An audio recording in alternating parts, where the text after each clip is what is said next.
राधे राधे, जय श्री कृष्णा।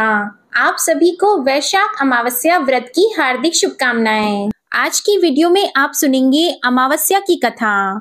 इस कथा को अमावस्या के दिन अवश्य सुनना चाहिए और हाथ में पुष्प लेकर भी इस कथा को सुनना चाहिए। प्रेम से बोलिए उमा महेश्वर भगवान की जय। प्रेम से बोलिए भगवान श्री लक्ष्मी नारायण जी की जय। किसी राज्य में एक राजा और एक रानी रहा करते थे। उनके 4 संतानें थी, 2 लड़के थे और 2 लड़कियां थीं। एक लड़की का नाम था पूर्णिमा और दूसरी लड़की का नाम था अमावस्या। पूर्णिमा घर के कामों में निपुण थी और घर का पूरा काम अच्छे से करती थी। काम समाप्त होने पर वह भगवान की पूजा अर्चना भी किया करती थी। इसके अलावा उसका एक और नियम भी था कि वो रोजाना गौ माता की सेवा भी किया करती थी। वहीं उसकी दूसरी बहन अमावस्या ना तो घर का कोई काम करती थी और ना ही उसका कोई पूजा पाठ में रुचि थी और न ही वो कभी गौ माता की सेवा किया करती। पूर्णिमा सर्वगुण संपन्न थी, फिर भी राजा और रानी अपने दोनों बेटों से और पुत्री अमावस्या को ही प्यार किया करते थे। वह पूर्णिमा को ज्यादा नहीं चाहते थे, उसके साथ भेदभाव करते थे। समय के साथ राजा की चारों संतानें बड़ी हो रही थी। जब वे बड़े हो गए तो राजा ने अपने दोनों पुत्रों का विवाह योग्य कन्याओं के साथ करवा दिया।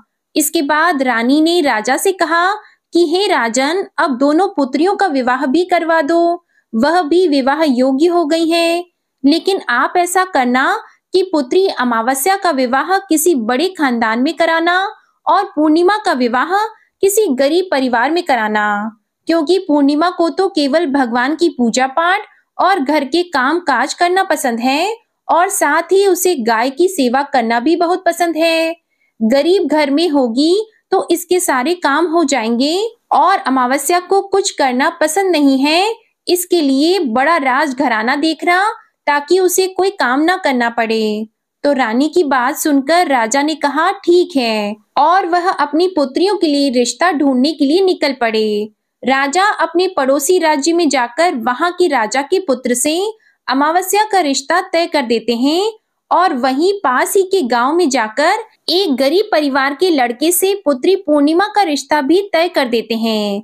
और घर आकर राजा ने सारी बात रानी को बताई तो रानी सोचने लगी कि अब देखते हैं भगवान इसकी मदद कैसे करते हैं। यह तो बहुत ही पूजा पाठ करती है और भगवान में सदा ही मगन रहती है। तो पूर्णिमा का भाई और भाभी पूर्णिमा से बहुत ही प्यार करते थे, क्योंकि पूर्णिमा उनके घर के कामों में उनका साथ देती थी, हर काम में उसका हाथ बटाती थी, जबकि अमावस्या अपने भाई भाभी की कोई सहायता नहीं करती थी, उन पर अपना रोब जमाती थी और न ही कोई घर का कार्य करती थी। ऐसा करते करते कई महीने बीत गए। अमावस्या और पूर्णिमा दोनों का विवाह हो गया। राजा और रानी ने अपनी दोनों बेटियों की विदाई कर दी। विदाई करते समय राजा और रानी ने अमावस्या बेटी को खूब सारी धन दौलत देकर विदा किया और पूर्णिमा को कुछ भी नहीं दिया, खाली हाथ अपने घर से विदा कर दिया। इसके बाद दोनों बहनें अपने अपने ससुराल चली गईं। कुछ दिन बीत गए। एक दिन अमावस्या अपने घर पर शिव जी की कथा रखती है, जिसमें वह सभी गांव वालों को निमंत्रण भेजती है, पर अपनी बहन पूर्णिमा को नहीं बुलाती। जब गांव की सभी औरतें अमावस्या के यहाँ जाती हैं, तो उन्हें इस तरह से जाता हुआ देखकर पूर्णिमा उनसे पूछती है कि आप सब इस तरह से तैयार होकर कहाँ जा रही हैं? तो वे औरतें पूर्णिमा से कहती हैं कि तुम्हारी बहन के यहाँ शिव जी की कथा रखी है, क्या तुम वहां पर नहीं जाओगी? तो पूर्णिमा कहती है कि मुझे तो मेरी बहन ने निमंत्रण भी नहीं भेजा, तो मैं नहीं जा सकती। तभी गांव की औरतें पूर्णिमा से कहती हैं कि बुलावा नहीं आया तो क्या हुआ, तुम्हारी बहन है, भूल गई होगी। यह तो भगवान शिव की कथा है, सुनने जाने में क्या हर्ज है। हम तो कहती हैं कि तुम हमारे साथ चलो। तो पूर्णिमा गांव की औरतों की बात मानकर उनके साथ भगवान शिव की कथा सुनने के लिए अमावस्या के घर चली जाती हैं। जब अमावस्या की नजर पूर्णिमा पर पड़ती है तो वह कहती है कि पूर्णिमा, तुम यहाँ कैसे चली आई? मैंने तो तुम्हें बुलाया ही नहीं। खैर कोई बात नहीं, तुम आ ही गई हो तो चुपचाप बैठी रहना और मेरे यहाँ रिश्तेदारों को यह भूलकर भी मत बताना कि तुम मेरी बहन हो। यह कहते हुए अमावस्या ने अपनी बहन पूर्णिमा की गरीबी का मजाक उड़ाया। तो यह सब सुनकर पूर्णिमा की आंखों में आंसू आ गए और उसने रोते रोते मन ही मन भगवान शिव से विनती करते हुए कहती है कि हे भगवान, क्या पूजा पाठ करना गलत है? गौ माता की सेवा करना गलत है? आखिर मेरी क्या गलती थी जो इस तरह मेरी गरीबी को मेरा बार बार मजाक बनाया जा रहा है? आप अपनी कृपा दृष्टि मुझ पर कब बनाएंगे? तब पूर्णिमा वहां पर बैठी बैठी यही बार बार कहती रहती है। इतने में ही शिव कथा पूरी हो जाती है और अमावस्या भगवान का प्रसाद बांटने लगती है। वह सभी लोगों को प्रसाद दे देती है, लेकिन अपनी बहन पूर्णिमा को प्रसाद नहीं देती। पूर्णिमा बड़े ही दुखी मन से बिना प्रसाद लिए अपने घर लौट जाती है। पूरे रास्ते वह यही सोच रही थी कि घर पर अगर बच्चे उससे कथा का प्रसाद मांगेंगे तो मैं उनसे क्या कहूंगी, और यह भी सोच रही थी कि मायके अपने भाई और भौजाई के यहाँ जाऊंगी तो वहां जाते हुए वहां के बच्चों के लिए भी कुछ लेकर जाना था। तो ऐसा सोचते हुए वह अपने घर लौट आई। घर वापस लौटकर आने के बाद में उसने अपने पति और बच्चों से कहा कि मैं कुछ समय के लिए अपने मायके जा रही हूँ। तो पति ने कहा ठीक है, चली जाओ। तो थोड़ी देर बाद में पूर्णिमा अपने मायके के लिए रवाना हो गई। चलते चलते रास्ते में एक चबूतरा आया जिस पर तुलसी का पौधा लगा था। उस चबूतरे पर एक बूढ़ी अम्मा बैठी थी। वह कोई और नहीं, साक्षात तुलसी माता थी। उस बूढ़ी माता ने पूर्णिमा से कहा कि बिटिया, तुम कौन हो और कहाँ जा रही हो? तो पूर्णिमा अपना परिचय देते हुए कहती है कि माँ, मैं अपने मायके जा रही हूँ। तो बूढ़ी औरत ने पूर्णिमा से कहा कि बेटी, यहाँ तुलसी का पौधा सूख रहा है, इसमें थोड़ा सा पानी डाल दो और इस चबूतरे को साफ कर दो, जिससे मुझे थोड़ी ठंडक मिलेगी। तो पूर्णिमा ने कहा कि ठीक है माँ, मैं तुलसी के पौधे में पानी डाल देती हूँ और यहाँ की साफ सफाई भी कर देती हूँ। तो पूर्णिमा ने साफ सफाई करने के बाद बूढ़ी अम्मा को भी नहला दिया। बूढ़ी अम्मा की सेवा भी की, उनके पैर दबाए, हाथ पैरों में तेल की मालिश की, कंघी की और फिर पूछा कि माँ, मैं आपकी क्या सेवा करूँ? कोई और काम हो तो बता दीजिए, मैं कर दूंगी। तो बूढ़ी अम्मा कहती है कि बेटा, अब कोई काम नहीं, तुम अपने मायके जाओ और वापस आते समय मुझसे फिर मिलती जाना। तो पूर्णिमा ने बूढ़ी अम्मा से कहा ठीक है माँ जी, अब मैं जाती हूँ, लौट के आऊंगी तो तुमसे मिलकर जरूर जाऊंगी। ऐसा कहकर पूर्णिमा वहां से चल पड़ी। कुछ समय आगे चलने के बाद में एक शिव मंदिर आया।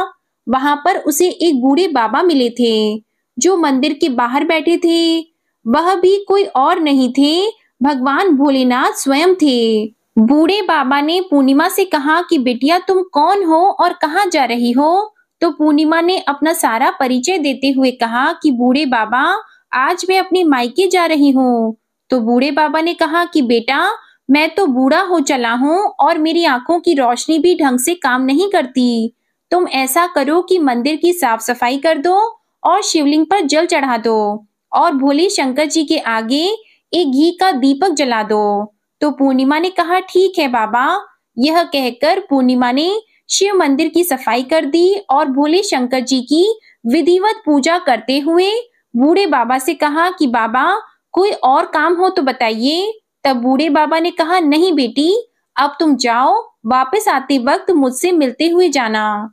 तो पूर्णिमा ने कहा ठीक है बाबा, अब मैं जाती हूँ, आते हुए तुमसे जरूर मिलकर जाऊंगी। तो ऐसा कहकर वह वहां से आगे चल पड़ी। आगे चलते चलते पूर्णिमा को एक काली माता का मंदिर दिखाई दिया। वहां पर भी एक बूढ़ी अम्मा चबूतरे पर बैठी हुई थी। तो उस बूढ़ी औरत ने पूर्णिमा से कहा कि बेटी, तुम कौन हो और कहाँ जा रही हो? तो पूर्णिमा ने उस बूढ़ी औरत को भी अपना सारा परिचय दिया और बताया कि मैं अपने मायके जा रही हूँ।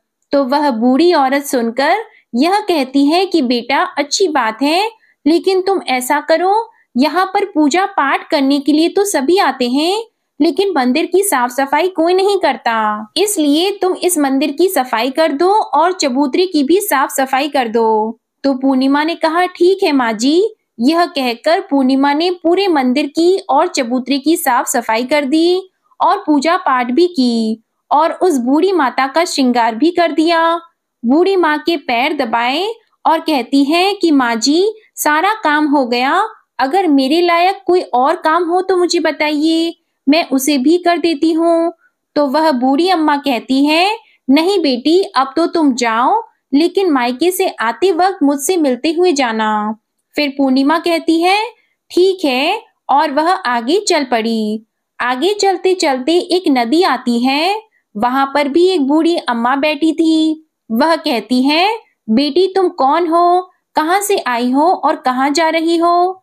तो पूर्णिमा उस बूढ़ी औरत को भी अपना पूरा परिचय देते हुए बताती है कि अम्मा मैं अपने मायके जा रही हूँ। तो बूढ़ी औरत पूर्णिमा से कहती है कि बेटा यह तो अच्छी बात है, नदी पर स्नान करने तो सभी आते हैं, लेकिन यहाँ पर कोई साफ सफाई नहीं करता, इसलिए तुम ऐसा करो कि नदी के किनारे पर साफ सफाई कर दो। तो पूर्णिमा कहती है ठीक है माँ जी, और वो वहां की साफ सफाई में लग जाती है। सारी साफ सफाई समाप्त करके बूढ़ी अम्मा के पैर दबाती है और कहती है कि माँ जी और कोई काम हो तो बताइए। तो वो बूढ़ी औरत कहती है कि नहीं बेटा, अब तुम जाओ और जब मायके से लौट कर आओ तो मुझसे मिलते हुए जाना।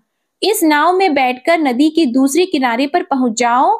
तो यह कहते हुए वह बूढ़ी अम्मा एक नाव की तरफ इशारा करती है। तो पूर्णिमा उस नाव में बैठकर नदी के दूसरे पार चली जाती है और वहां से अपने मायके के घर पहुंच जाती है। वहां पहुंचते ही पूर्णिमा के भैया और भाभी उसे देखकर बहुत ही खुश होते हैं और वे पूर्णिमा की खूब खातिरदारी करते हैं, उसे खूब सारी बातें करते हैं और कहते हैं कि बच्चों को भी साथ लेकर आती तो कितना अच्छा होता। तो यह सब कुछ देखकर पूर्णिमा बहुत ही खुश होती है और सोचती है कि कोई तो है जो मुझे देखकर इतना खुश होता है।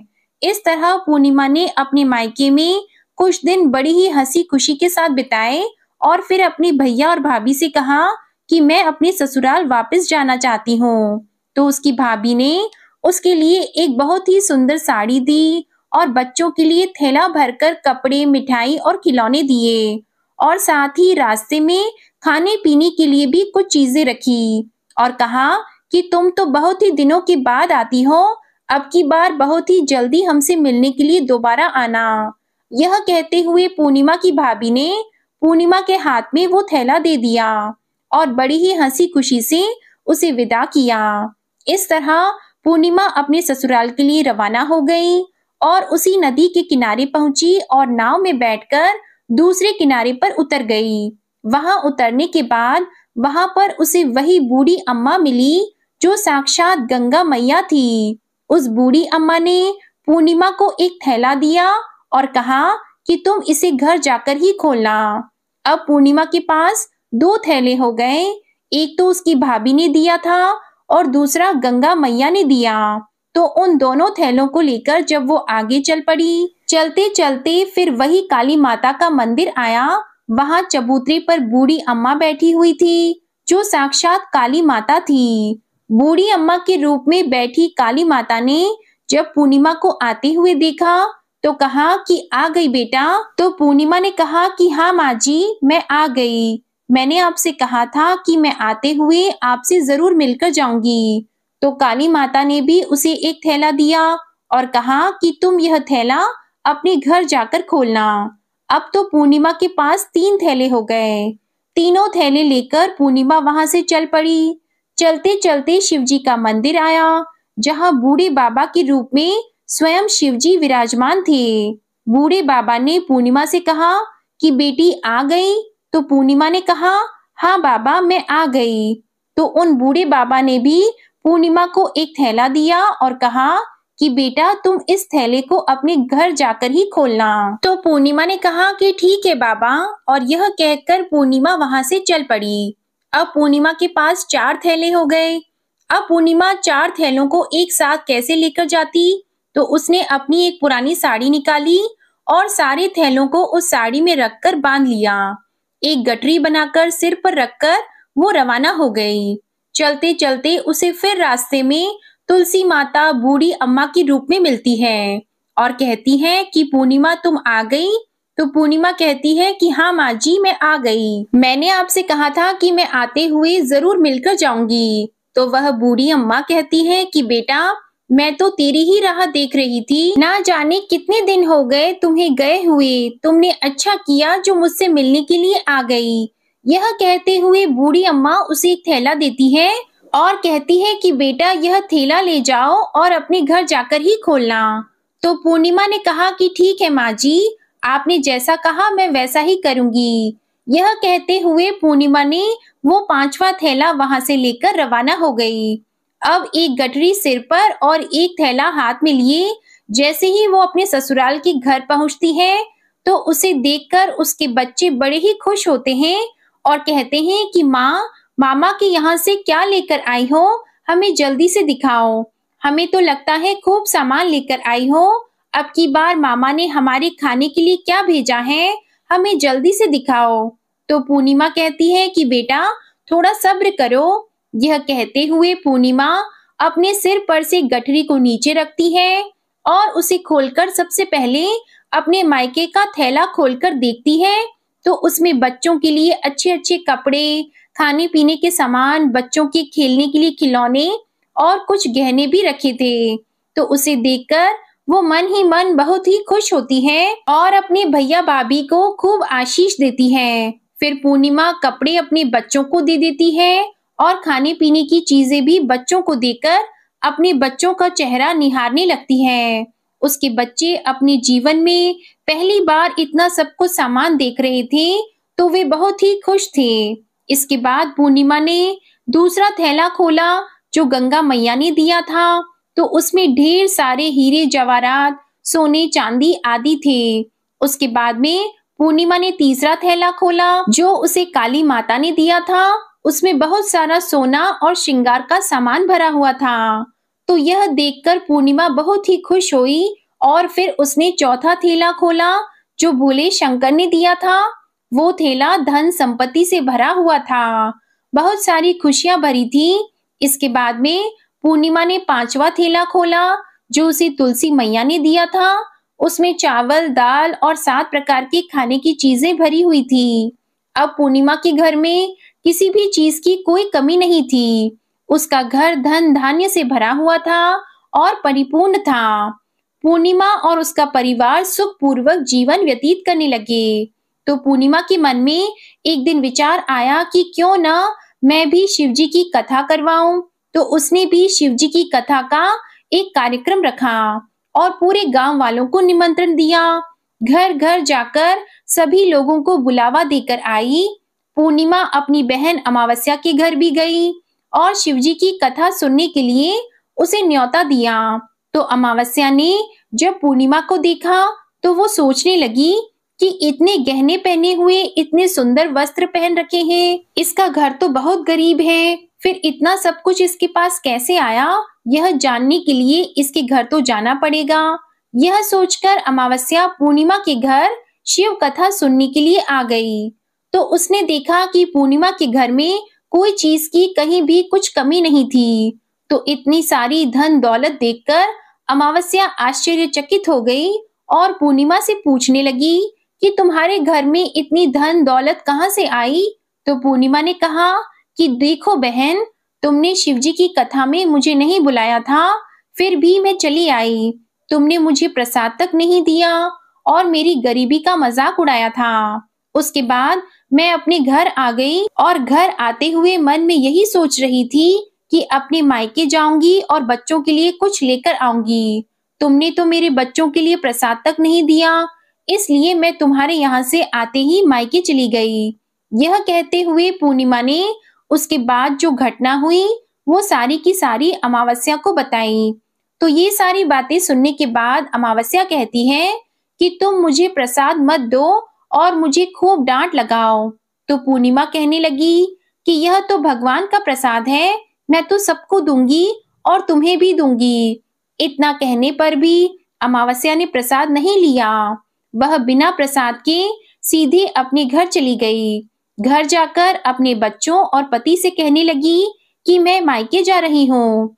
तो उसके पति ने कहा, कोई बात नहीं, कुछ दिन रुक कर चली जाना, अभी मुझे कोई काम है। तो अमावस्या ने अपने पति की एक नहीं सुनी और अपने मायके जाने के लिए तैयार हो गई। जैसे ही वह मायके जा रही थी तो रास्ते में तुलसी माता चबूतरे पर बैठी हुई बूढ़ी माता के रूप में मिली। तो बूढ़ी माता ने अमावस्या से कहा कि बेटी तुम कौन हो और कहाँ जा रही हो? तो अमावस्या ने अपना परिचय देते हुए कहा कि मैं अपने मायके जा रही हूँ। तो बूढ़ी अम्मा बोली कि बेटा यह तो अच्छी बात है, पर तुम ऐसा करो कि यह तुलसी का पौधा सूख रहा है, इसमें थोड़ा सा पानी डाल दो और इस चबूतरे की साफ सफाई कर दो। तो बूढ़ी अम्मा के इतना कहते ही अमावस्या ने गुस्से में आकर कहा कि बुढ़िया तुम्हें दिखाई नहीं देता, मैंने इतनी महंगी साड़ी पहन रखी है, साफ सफाई करूंगी तो यह गंदी हो जाएगी और यहाँ आसपास पानी भी नहीं है, मैं कहाँ से पानी लाकर तुलसी के पौधे में डाल दूं? तुम्हारे और तो कोई काम नहीं है, तुम ही ऐसा करो कि आसपास कहीं पर पानी होगा, लाकर इस पौधे में डाल देना। ऐसा कहकर अमावस्या वहां से चल पड़ी। चलते चलते शिव मंदिर आया। वहां पर भगवान शिव बूढ़े बाबा का रूप धारण किए हुए बैठे थे। उसे देखते ही पूछा कि बेटा तुम कहाँ जा रही हो? तो अमावस्या ने कहा कि मैं अपने मायके जा रही हूँ। तो बूढ़े बाबा ने कहा कि बेटा मंदिर की साफ सफाई कर दो और भोले शंकर की पूजा कर दो, आजकल मुझे थोड़ा कम ही दिखाई देता है। तो बूढ़े बाबा के साफ सफाई वाली बात सुनकर अमावस्या को गुस्सा आ गया और वह गुस्से में मना करते हुए वहां से आगे चल पड़ी। आगे चलते चलते काली माता का मंदिर दिखाई दिया। वहां पर काली माता बूढ़ी अम्मा के रूप में बैठी हुई थी। तो अमावस्या को देखते ही काली माता ने पूछा कि बेटी तुम कौन हो और कहाँ जा रही हो? तो अमावस्या ने कहा कि मैं अपने मायके जा रही हूँ। तो वह बूढ़ी अम्मा बोली कि बेटी तुम मेरा एक काम कर दो, इस मंदिर में पूजा पाठ करने तो सभी लोग आते हैं, लेकिन साफ सफाई कोई नहीं करता, तुम ऐसा करो मंदिर की साफ सफाई कर दो। तो अमावस्या इस बात पर भड़क पड़ी और कहने लगी, ना तो मैं तुम्हारे इस मंदिर की पूजा पाठ करूंगी और ना ही इसकी सफाई करूंगी, तुम मुझसे कह रही हो, इससे अच्छा तो यह है कि इस मंदिर की सफाई तुम खुद कर लो, तुम्हारे और कोई काम नहीं है। ऐसा कहकर वो वहां से चल पड़ी। आगे चलते चलते फिर वही नदी आई। उसके किनारे पर भी एक बूढ़ी अम्मा बैठी थी। उसे देखते ही बोली कि बेटा तुम कहाँ जा रही हो और कौन हो? तो उसने कहा कि मैं अपने मायके जा रही हूँ। तो बूढ़ी अम्मा ने कहा कि बेटा ये तो अच्छी बात है, तुम मेरा एक काम कर दो, इस गंगा नदी में स्नान करने तो सभी आते हैं, पर इसके किनारे सफाई कोई नहीं करता, तुम ऐसा करो कि यहाँ की साफ सफाई अच्छे से कर दो। तो बूढ़ी माई के इतना कहते ही अमावस्या को गुस्सा आ गया। उसने कहा कि तुम्हें दिखाई नहीं देता मैंने कितनी महंगी साड़ी पहन रखी है, मैं यहाँ के राजा की बेटी हूँ, मैं कोई नौकरानी नहीं हूँ जो तुमने कह दिया और मैं यहाँ पर सफाई करने लग गई। तो इस तरह बूढ़ी अम्मा को भला बुरा कहते हुए अमावस्या जैसे ही नाव में बैठने लगी तो नाव में फूलों की जगह कांटे भरे हुए थे, लेकिन वह अपने अधिक गुस्से के कारण उन कांटों से भरी नाव में ही बैठ गई। उसके पैर में कांटे बार बार चुभ रहे थे। जैसे ही वह दूसरे किनारे पर पहुंची तो वहां पर उतरकर वो अपने मायके चली गई। उसके पैरों से खून निकल रहा था तो उसके भाई और भाभी ने उसे देखा। उसके पैरों के बारे में उससे कुछ भी नहीं पूछा और मन ही मन कहने लगी कि ना तो ये कोई काम करती है और ना ही बात मानती है। अब क्या कहना, पूर्णिमा तो हमारे काम काज में हाथ बटाती थी, यह तो कुछ करने वाली नहीं, इससे ज्यादा बातचीत करना ठीक नहीं, बात नहीं करेंगे तो जल्दी ही वापस भी चली जाएगी। ऐसा सोचकर उन्होंने अमावस्या से ज्यादा बातचीत नहीं की और जल्दी जल्दी खाना बनाया और खा पीकर वो सारे सो गए। अमावस्या जब सुबह उठी तो उसने अपनी भाभीयों से कहा कि भाभी मैं ससुराल जा रही हूँ। तो उन्होंने कहा ठीक है जाओ। तो अमावस्या बोली कि पूर्णिमा को तो आपने एक थैला दिया था और मुझे कुछ नहीं दोगी। तो भाई और भाभी ने कहा कि तुम जाओ, तुम्हारा थैला तुम्हारे घर पहुंच जाएगा। फिर अमावस्या वहां से चल पड़ी और चलते चलते नदी के किनारे पहुंची तो वहां पर गंगा मैया बूढ़ी औरत का रूप धारण किए हुए बैठी थी। बूढ़ी माँ ने कहा कि आ गई बेटी? तो अमावस्या बोली, हाँ मैं आ गई। कुछ देर तक अमावस्या वहीं पर खड़ी रही। तो बूढ़ी अम्मा ने उसे कुछ भी नहीं दिया। तो अमावस्या बोली कि पूर्णिमा को तो तुमने एक थैला दिया था, क्या मुझे नहीं दोगी? तो बूढ़ी अम्मा ने कहा कि तुम घर जाओ, तुम्हारा थैला तुम्हारे घर पहुंच जाएगा। तो वह वहां से चल पड़ी। आगे चलने पर उसे काली मैया मिली। उसे देखते ही अमावस्या ने कहा कि मेरा थैला कहाँ है? तुमने पूर्णिमा को एक थैला दिया था। तो काली अम्मा का रूप धारण किए हुए बूढ़ी अम्मा बोली कि तुम अपने घर जाओ, तुम्हारा थैला तुम्हारे घर पहुंच जाएगा। तो यह सुनकर अमावस्या वहां से चल पड़ी। चलते चलते रास्ते में फिर वही शिव मंदिर आया। वहां पर भोले शंकर बूढ़े आदमी का रूप धारण किए हुए बैठे थे। उन्हें देखते ही अमावस्या बोली कि मेरा थैला कहाँ है? तो बूढ़े बाबा ने कहा कि तुम घर जाओ, तुम्हारा थैला तुम्हारे घर पहुंच जाएगा। तो अमावस्या वहां से आगे चल पड़ी। आगे चलते चलते उसे तुलसी माता बूढ़ी अम्मा का रूप धारण किए हुए वहां पर बैठी हुई मिली। तो अमावस्या को देखते ही कहा कि आ गई बेटा?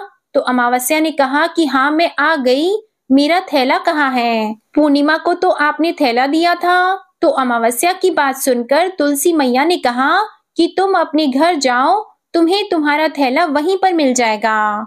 तो अमावस्या वहां से जल्दी जल्दी अपने घर की ओर चल पड़ी। जैसे ही वह अपने घर पहुंची तो आंगन में देखा कि वहां पर 5 थैले पड़े हैं। अमावस्या ने मन में सोचा कि अब तो मेरे पास भी खूब सारी धन दौलत हो जाएगी। तो उसने जल्दी जल्दी सारे थैलों को खोलकर देखा। किसी में मिट्टी भरी थी, तो किसी में पत्थर रखे थे, किसी में कोयला था और मायके वाला थैला बिल्कुल खाली था। तो इस तरह के थैलों को देखकर अमावस्या को बहुत ही गुस्सा आया और वो दौड़ती दौड़ती पूर्णिमा के घर गई और कहने लगी कि तुम्हें तो इतना सब कुछ मिला और मुझे कुछ नहीं मिला, तूने मुझसे झूठ क्यों बोला? तो अमावस्या की बात सुनकर पूर्णिमा कहती है कि जब मैं अपने मायके जाती हूँ तो अपनी भाभीयों के साथ उनके काम में हाथ बटाती हूँ, उनके साथ मिलकर काम करती हूँ, उनकी इज्जत करती हूँ। लेकिन तुम तो अहंकार वश किसी की इज्जत नहीं करती, इसलिए वे भला तुम्हें क्या देंगे? तूने तुलसी माता को ठुकरा दिया, गंगा मैया को ठुकरा दिया, काली माँ को भी ठुकराया और भगवान शिव का कहना भी नहीं माना, इसलिए उन्होंने तुम्हें कुछ भी नहीं दिया। मैंने उन सब का कहा हुआ काम बड़े ही श्रद्धा भाव से किया था, इसलिए ये सब कुछ मुझे प्राप्त हुआ है। यह सब मुझे पूजा और भक्ति से मिला है।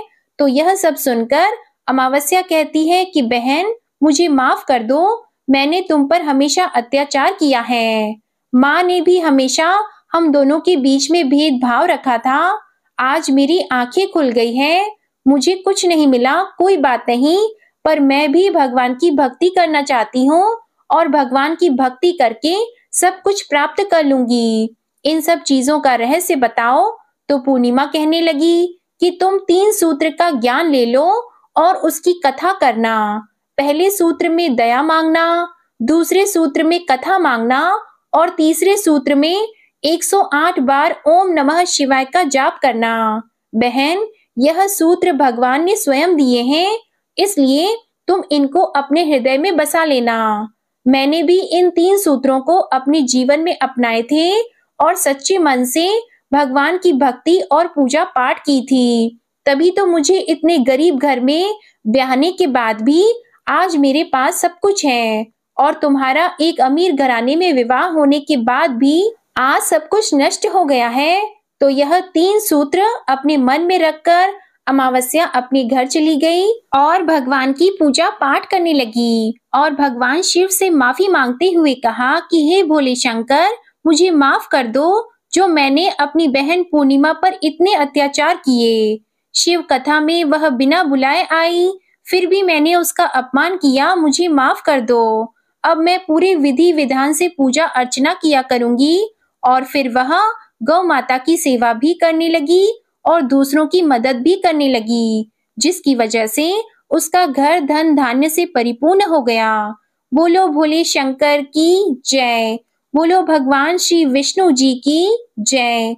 तो ये थी अमावस्या और पूर्णिमा, दो बहनों की कथा, जो अमावस्या और पूर्णिमा के व्रत में अवश्य ही सुननी चाहिए। भगवान भोलेनाथ और भगवान श्री हरि विष्णु जी आपकी सभी मनोकामनाओं को पूर्ण करें। आज की कथा पसंद आए तो वीडियो को लाइक करके चैनल को जरूर सब्सक्राइब करिएगा और कमेंट में भगवान भोलेनाथ और विष्णु जी की जय जरूर लिखिएगा। जय श्री कृष्णा।